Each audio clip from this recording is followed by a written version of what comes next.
Good morning student, मैं सुनील सैनी आप सभी का अपने YouTube चैनल पर हार्दिक स्वागत करता हूं।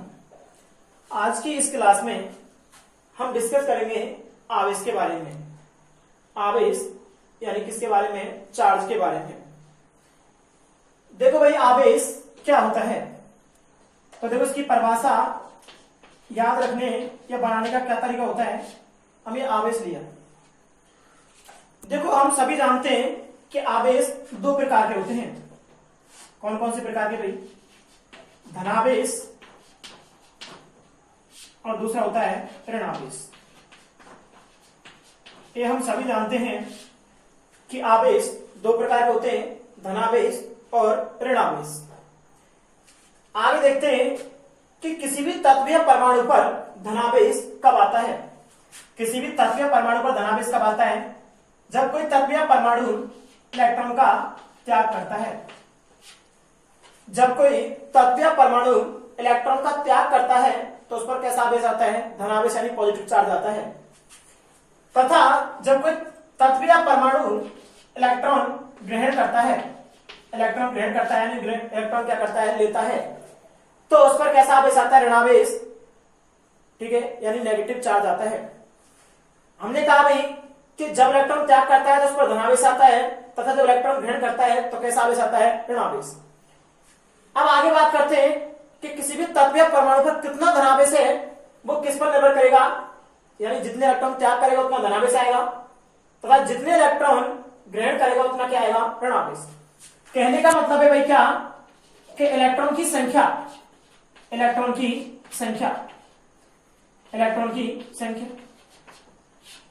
क्या कराती है? आवेश। यानी हमने कहा जितने इलेक्ट्रॉन त्याग करेगा उतना धनावेश आ जाएगा, तथा जितने इलेक्ट्रॉन ग्रहण करेगा उतना क्या आ जाएगा? ऋणावेश।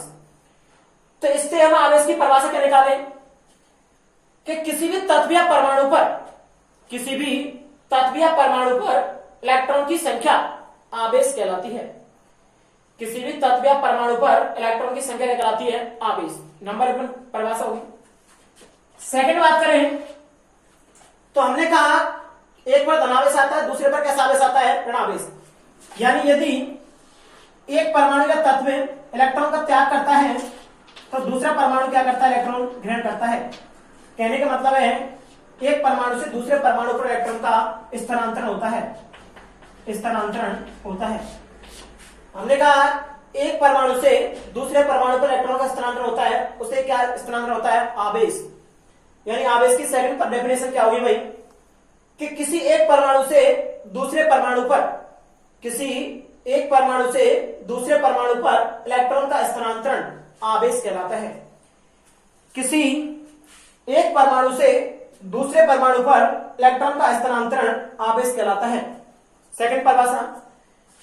अब थर्ड डेफिनेशन बात करें कि थर्ड डेफिनेशन क्या होगी इसकी, जो कि इसकी इंपॉर्टेंट डेफिनेशन है, स्टैंडर्ड डेफिनेशन है।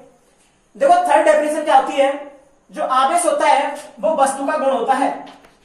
आवेश होता है वो वस्तु या किसी पदार्थ का क्या होता है? गुण होता है। आवेश किसी भी वस्तु या पदार्थ का गुण होता है, जिसके कारण विद्युत क्षेत्र तथा चुंबकीय क्षेत्र उत्पन्न होते हैं। विद्युत क्षेत्र तथा चुंबकीय क्षेत्र उत्पन्न होते हैं। यानी थर्ड डेफिनेशन क्या होगी कि किसी भी वस्तु का वह गुण जिसके कारण विद्युत क्षेत्र तथा चुंबकीय क्षेत्र उत्पन्न होते हैं उसे आवेश कहते हैं। थर्ड डेफिनेशन क्या होगी? किसी वस्तु का वह गुण जिसके कारण विद्युत क्षेत्र तथा चुंबकीय क्षेत्र उत्पन्न होते हैं उसे क्या कहते हैं? हम आवेश। तो देखो हमने यहाँ पर 3 परिभाषा हुई आवेश की कि किसी भी तत्व या परमाणु पर इलेक्ट्रॉन की संख्या क्या कहलाती है? आवेश कहलाती है। या फिर किसी एक परमाणु से दूसरे परमाणु पर इलेक्ट्रॉन का स्थानांतरण क्या कहलाता है? आवेश। थर्ड डेफिनेशन है कि किसी वस्तु या पदार्थ का वह गुण जिसके कारण विद्युत क्षेत्र तथा चुंबकीय क्षेत्र उत्पन्न होते हैं उसे आवेश कहते हैं। देखो आवेश की परिभाषा के बाद हम बात करते हैं कि आवेश के मात्रक क्या होते हैं। तो देखो आवेश के मात्रक को याद करने का तरीका कैसे बनाए भाई? ये मात्रक है, मात्रक को हम 3 भागों में डिवाइड करते हैं। नंबर 1 लिखते भाई MKS पद्धति के अंदर, दूसरा लिखेंगे हम CGS पद्धति के अंदर एक लिखते हैं अन्य मात्रक, अन्य मात्रक। आप देखो एमकेएस पद्धति में आवेश का मात्रक क्या होगा कि हम जानते हैं कि आवेश Q बराबर फॉर्मूला होता है I इंटू टी। विद्युत धारा से फॉर्मूला होता है आवेश का Q बराबर कितना होता है IT। यहां से इसका मात्रक बना है तो इसका मात्रक क्या होगा, विद्युत धारा का मात्रक क्या होता है एम्पियर, समय का मात्रक क्या होता है सेकंड। तो एमकेएस पद्धति या इसी को कहते हैं यहां पर किसमें पद्धति में एसआई पद्धति, यानी एमकेएस पद्धति या एसआई पद्धति में मात्रक क्या होता है एम्पियर इंटू सेकंड। या फिर दूसरा मात्रक क्या होता है कूलाम, दूसरा मात्रक क्या होता है कूलाम। यानी आवेश का एमकेएस पद्धति या एसआई पद्धति मात्रक क्या हो गया एम्पियर इंटू सेकंड या क्या हो गया कूलाम। आगे बात करते हैं सीजीएस की। तो देखो सीजीएस को हम दो भागों में डिवाइड करते हैं फिर से, एक होती है ESU और दूसरी होती है EMU। एक होती है ESU तथा दूसरी होती है EMU। ये होती है इलेक्ट्रोस्टैटिक यूनिट, ये होती है इलेक्ट्रोमैग्नेटिक यूनिट। यानी ये विद्युत क्षेत्र में अस्थिर वैद्युत में काम लेते हैं, ये किसमें लेते हैं चुंबकीय क्षेत्र में अंदर काम लेते हैं। अब देखो ESU के अंदर आवेश का मात्रक क्या होता है स्टेट कूलाम, स्टेट कूलाम व्यक्त करते हैं STCC।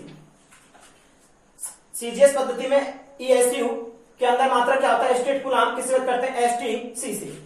या इसका मात्रक क्या होता है फ्रैंकलिन, या इसका मात्रक क्या होता है फ्रैंकलिन। आवेश का मात्रक क्या होता है या इसमें ESU पद्धति के अंदर स्टेट कूलाम या क्या होता है फ्रैंकलिन।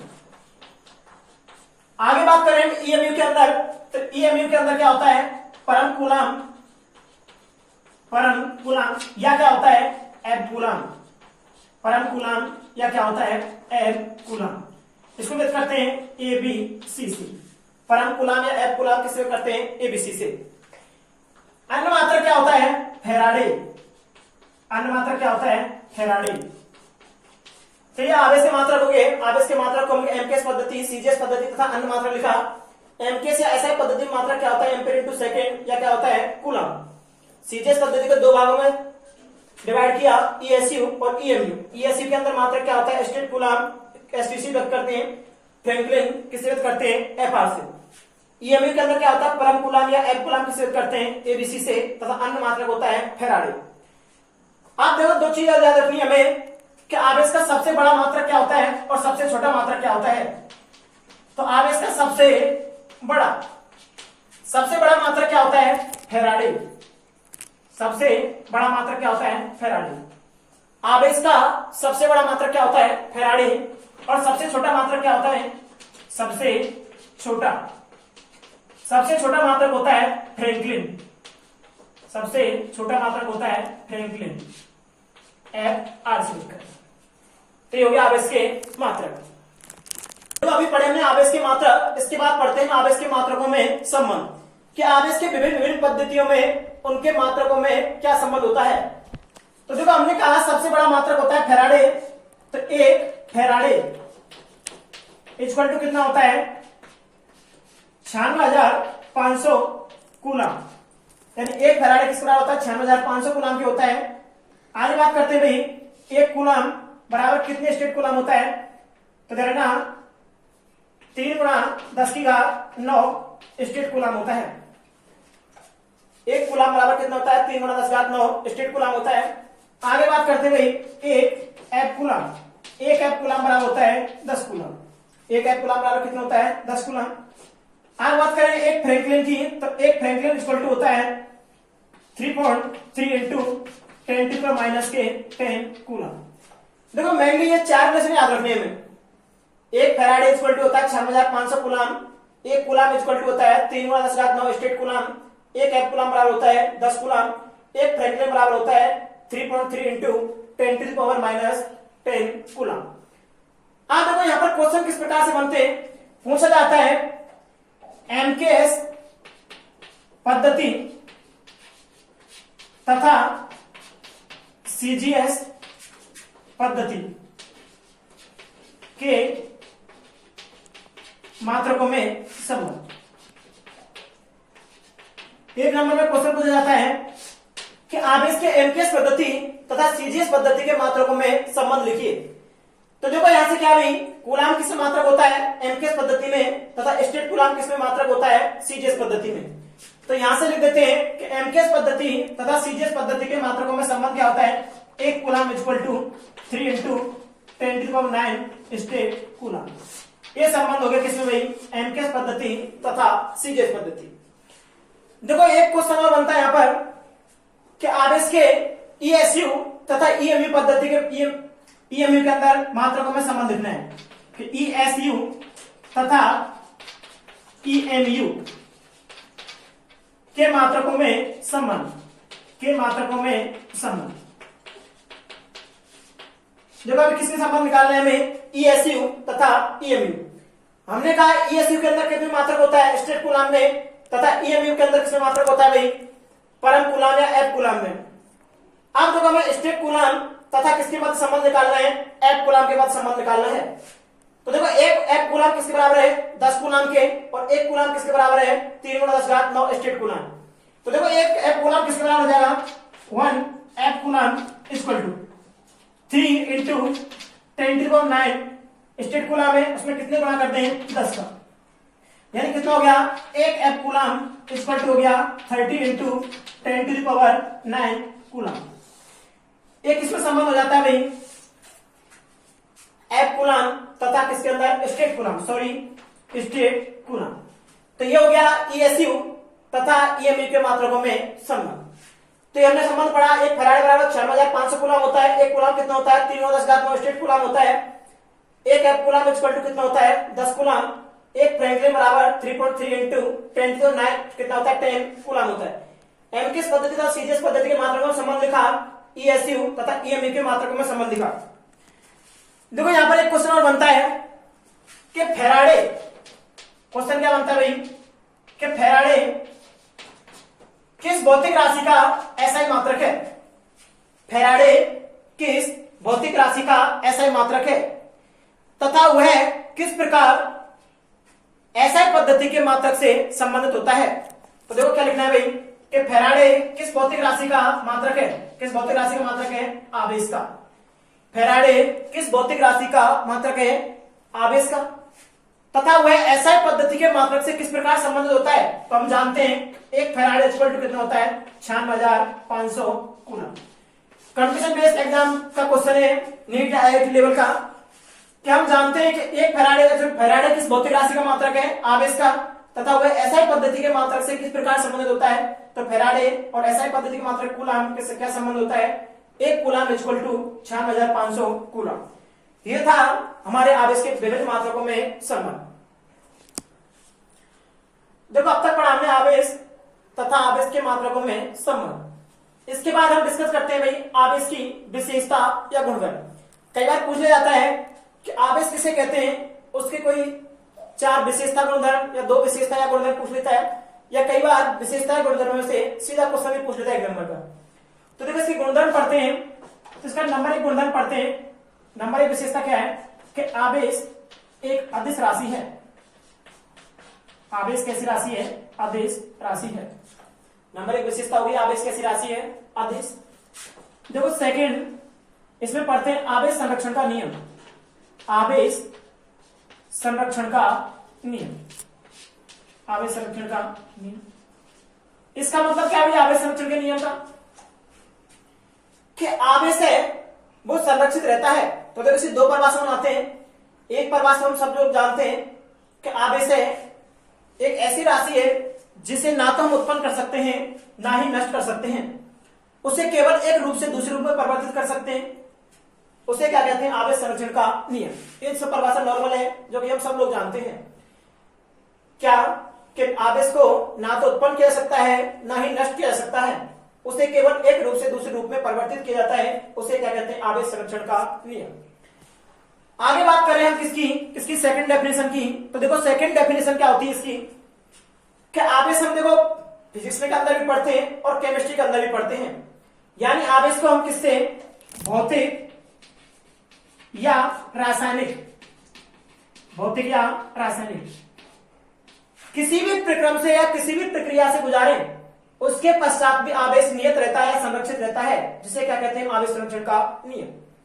तो देखो इससे परिभाषा क्या बनाएंगे इसकी, कि आवेश को किसी भी भौतिक या रासायनिक, आवेश को किसी भी भौतिक या रासायनिक प्रक्रम से या प्रक्रिया से गुजारने के पश्चात भी आवेश संरक्षित रहता है, जिसे आवेश संरक्षण का नियम कहते हैं। ये हो गया आवेश संरक्षण का नियम, सेकंड विशेषता। थर्ड बात करते हैं हम आवेश योज्यता का नियम। थर्ड होता है आवेश योज्यता का नियम, आवेश योज्यता का नियम। अब देखते हैं भाई हम कि आवेश योज्यता का नियम क्या होता है। देखो योज्यता, योज्यता का मतलब क्या होता है, योग। योज्यता का मतलब क्या होता है, योग। यानी हम योग क्यों करते हैं और कब करते हैं, यानी किसी भी चीज का हमें टोटल यानी कुल निकालना होता है तो हम क्या करते हैं, योग करते हैं।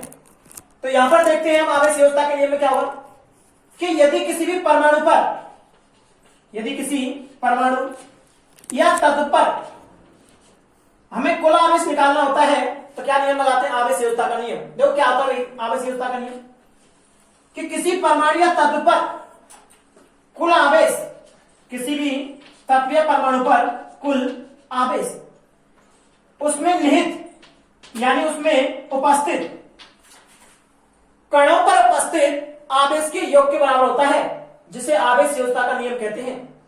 यानी किसी तत्व या परमाणु पर कुल आवेश, किसी तत्व या परमाणु पर कुल आवेश उसमें निहित कणों पर उपस्थित आवेश के योग के बराबर होता है, उसे आवेश योज्यता का नियम कहते हैं। कहने का मतलब है कोई भी तत्व या परमाणु है उसमें जितने कण होते हैं उन सभी कणों पर जितना आवेश होता है, यदि उसको हम जोड़ देते हैं, टोटल कर देते हैं, तो हमें क्या निकल जाता है, कुल आवेश निकल जाता है। उसे हम क्या कहते हैं, आवेश योज्यता का नियम। थर्ड नियम है क्वांटीकरण का नियम, और सबसे ज्यादा पूछा जाता है और न्यूमेरिकल के लिए भी काम आता है। अगला क्या भाई, क्वांटीकरण का नियम। क्वांटीकरण का नियम, देखो क्वांटीकरण का नियम क्या होता है भाई। देखो क्वांटीकरण इंग्लिश के काउंट वर्ड से बना है, यानी क्वांटीकरण किससे बना है, इंग्लिश के काउंट वर्ड से। काउंट का मतलब क्या होता है, गिनना। काउंट का मतलब हम क्या जानते हैं, क्या होता है भाई, गिनना। यानी आवेश को गिनना है, यानी किसी भी तत्व या परमाणु पर आवेश कितना होगा वो किसके नियम से निकालते हैं, आवेश का मान किसके नियम से निकालते हैं, क्वांटीकरण के नियम से। तो देखो आवेश के क्वांटीकरण के नियम में फॉर्मूला होता है Q equal to plus minus n e. Q equal to क्या होता है, प्लस माइनस एन ई। जहां E होती है इलेक्ट्रॉन और N होता है इलेक्ट्रॉन की पूर्णांक संख्या। E क्या है, इलेक्ट्रॉन, N क्या है, उसकी पूर्णांक संख्या। यानी E क्या है भाई, इलेक्ट्रॉन, और N क्या है, इलेक्ट्रॉन की पूर्णांक संख्या। इलेक्ट्रॉन की पूर्णांक संख्या। तो देखो यहां से परिभाषा क्या बनाते हैं इसकी, क्वांटीकरण के नियम की, कि किसी तत्व या परमाणु पर आवेश, किसी तत्व या परमाणु पर आवेश इलेक्ट्रॉन की पूर्णांक संख्या के बराबर होता है। इसके अनुसार क्या होता है, किसी परमाणु या तत्व पर आवेश इलेक्ट्रॉन की पूर्णांक संख्या के बराबर होता है। इलेक्ट्रॉन की पूर्णांक संख्या कैसे होता है, बराबर होता है, उसे आवेश के क्वांटीकरण का नियम कहते हैं।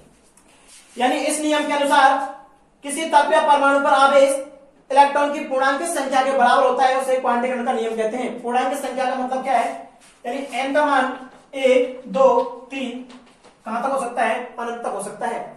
यानी क्वांटीकरण के नियम के अनुसार किसी भी तत्व या परमाणु पर आवेश 1 इलेक्ट्रॉन, 2 इलेक्ट्रॉन, 3 इलेक्ट्रॉन पूर्णांक संख्या के रूप में हो सकता है। अगली विशेषता या गुणधर्म क्या है, आवेश अचलता या निश्चलता का नियम। आवेश अचलता या निश्चलता का नियम। अब देखो आवेश अचलता या निश्चलता के नियम में क्या याद रखना है, एक चीज याद रखनी बस, Q ब्राह्म अवस्था इक्वल टू Q गतिशील अवस्था। हमें याद रखनी है Q ब्राह्म अवस्था बराबर Q गतिशील अवस्था। इसका मतलब क्या है, Q आवेश ब्राह्म अवस्था में तथा आवेश गतिशील अवस्था में बराबर होता है। कहने का मतलब है कि आवेश ब्राह्म अवस्था तथा गतिशील अवस्था में बराबर होता है, उसे आवेश अचलता या निश्चलता का नियम कहते हैं। अर्थात आवेश पर गति का कोई प्रभाव नहीं पड़ता है। वो विराम अवस्था में जितना होता है उतना ही किसके अंदर होता है, गतिशील अवस्था के अंदर होता है, जिसे क्या कहते हैं, आवेश अचलता या निश्चलता का नियम कहते हैं। अगला याद रखना है कैवेंडिश का नियम। कैवेंडिश का नियम, देखो कैवेंडिश का नियम क्या होता है कि हम जानते हैं आवेश में आकर्षण तथा प्रतिकर्षण का गुण होता है। आवेश में आकर्षण तथा प्रतिकर्षण का गुण होता है। आवेश में आकर्षण प्रतिकर्षण गुण होता है, अर्थात इसका मतलब है कि समान आवेश एक दूसरे को प्रतिकर्षित करते हैं तथा विपरीत आवेश एक दूसरे को क्या करते हैं, आकर्षित करते हैं, जिसे क्या कहते हैं, कैवेंडिश का नियम। यानी आवेश हम जानते हैं आकर्षण तथा प्रतिकर्षण गुण रखता है, समान आवेश प्रतिकर्षित करते हैं और विपरीत आवेश एक दूसरे को क्या करते हैं, आकर्षित करते हैं, जिसे हम क्या कहते हैं, कैवेंडिश का नियम कहते हैं। देखो एक विशेषता या गुणधर्म और है, वो क्या है कि ऐसा हो सकता है कि किसी परमाणु का क्या हो, द्रव्यमान हो, किसी भी परमाणु का द्रव्यमान हो लेकिन आवेश नहीं हो। यानी ऐसा हो सकता है कि किसी परमाणु तत्व का द्रव्यमान हो लेकिन उस पर आवेश नहीं हो, जैसे कि न्यूट्रॉन। यानी न्यूट्रॉन ऐसा है जिसका द्रव्यमान तो होता है लेकिन उस पर आवेश कैसा होता है, जीरो, यानी कैसा होता है, उदासीन। जबकि इसका अपोजिट नहीं हो सकता। अपोजिट कैसे, कि ऐसा नहीं हो सकता कि आवेश हो और उसका द्रव्यमान ना हो, ऐसा नहीं हो सकता है। ये हमने पढ़ी आवेश की विशेषता या गुणधर्म।